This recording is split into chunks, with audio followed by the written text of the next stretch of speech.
آج میری ویڈیو کا عنوان ہے ذبح ہو کر زندہ ہو جانے والے پرندے۔ حضرت ابراہیم خلیل اللہ علیہ السلام نے ایک مرتبہ خداوند قدوس کے دربار میں کہ یا اللہ تو مجھے دکھا دے گا تو مردوں کو کس طرح زندہ فرمائے گا؟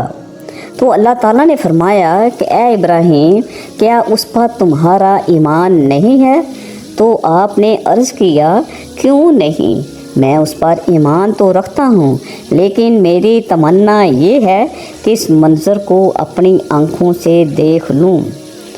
تاکہ میرے دل کو قرار آ جائے۔ تو اللہ تعالیٰ نے فرمایا کہ تم 4 پرندوں کو پالو اور ان کو خوب کھلا پلا کر اچھی طرح ہلا ملا لو، پھر تم انہیں ذبح کر کے اور ان کا کہکہ بنا کر اپنے گرد و نواح کے چند پہاڑوں پر تھوڑا تھوڑا گوشت رکھ دو، پھر ان پرندوں کو پکارو تو وہ پرندے زندہ ہو کر دوڑتے ہوئے تمہارے پاس آ جائیں گے، اور تم مردوں کو زندہ ہونے کا منظر اپنی آنکھوں سے دیکھ لو گے۔ چنانچہ حضرت ابراہیم علیہ السلام نے ایک مرغ، ایک کبوتر، ایک گدھ، ایک مور، ان 4 پرندوں کو پالا اور ایک مدت تک ان 4 پرندوں کو کھلا پلا کر خوب ہلا ملا لیا، پھر ان 4 پرندوں کو ذبح کر کے ان کے سروں کو اپنے پاس رکھ لیا اور ان 4 کا قیمہ بنا کر تھوڑا تھوڑا گوشت اطراف و جوانب کے پہاڑوں پر رکھ دیا، اور دور سے کھڑے ہو کر ان پرندوں کا نام لے کر پکارا یا ایھا الذیک اے مرغ، یا ایھا الحمامۃ اے کبوتر، یا ایھا السر اے گدھ، یا ایھا الطاؤوس اے مور۔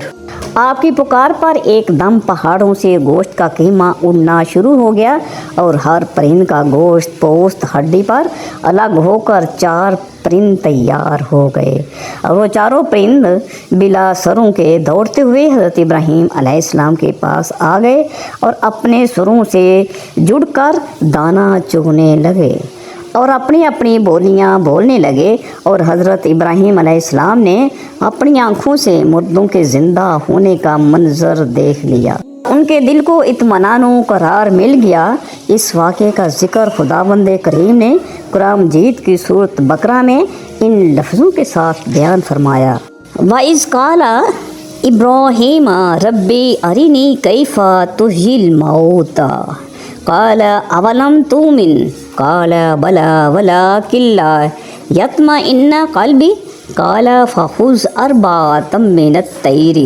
فصرهن إليك ثم اجعل على كل جبل منهن جزءا ثم ادعوهن يأتينك سعيا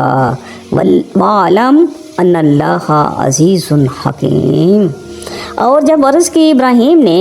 اے رب مجھے دکھا دے تو کیوں کر مردے جلائے گا؟ فرمایا کیا تجھے یقین نہیں؟ عرض کی یقین کیوں نہیں، مگر یہ چاہتا ہوں کہ میرے دل کو قرار آ جائے۔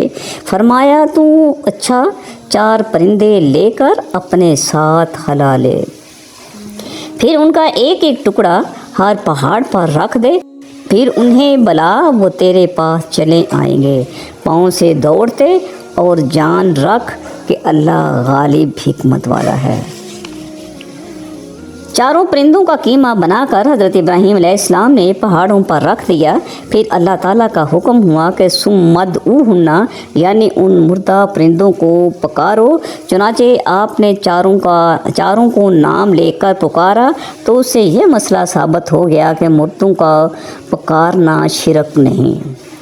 کیونکہ جب مردہ پرندوں کو اللہ تعالیٰ نے پکارنے کا حکم فرمایا اور ایک جلیل القدر پیغمبر نے ان مردوں کو پکارا تو ہرگز یہ شرک نہیں ہو سکتا، کیونکہ خداوند کریم